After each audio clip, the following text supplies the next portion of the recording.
አንዲት ሴት ከሟች ባሏ ጋር በሕይወት ተቀበረች።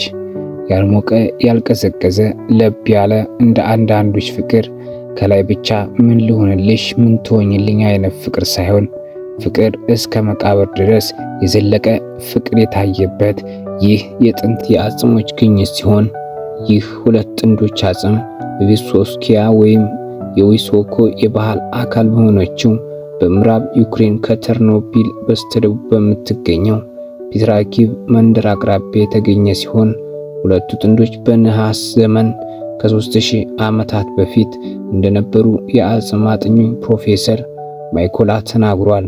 ይህም በእንዲህ እንዳለ ሁኔታቸው ብዙ የመላምት የተሰጠው ሲሆን አንዳንዶች ካጠገቡ የተኛችው መርዝ ጠጥታ ነው የሞተችው ሲሉ፣ አብዛኞቹ የአርኪኦሎጂ ባለሙያዎች ደግሞ ሴትዮዋ ከባሏ ጋር ወደ ሞት ሕይወት ለመሄድ በፈቃደኝነት እንደሄደች በሕይወት ለመቀበርም እንደመረጠች ያምናሉ።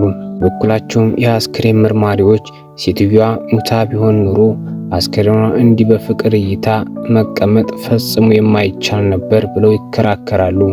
ሆኖም አስክሬኖቹ ከላይ ወደ ታች እንደሚታዩት ከሆነ ሁለቱም የነሐስ ማስጌጫ ለብሰው ጥንዶች ፊት ለፊት በፍቅር በሚመስል አስተያየት እየተያዩ እርስ በእርስ በሚመስል ሁኔታ ግንባርና ግንባራቸው ተነካክቶ ሴቱም ስትታይ በጎኗ ተኝታ ቀኝ ክንዱን ይዛና የሰውየውን እቅፍ በአንጓ በቀኝ ትከሻዋ ላይ ተኝታ እግሮቿም አጠፍ ብለው በእሱ ጉልበት ላይ ጣል ተደርገው ይታያል። ከላይም ከቅንጭላታቸው ራስጌ በኩል የሸክላ ጎድጓዳ ሳህኖች፣ ማሰሮና 3 የዋሻ ዕቃዎች ተገኝተዋል።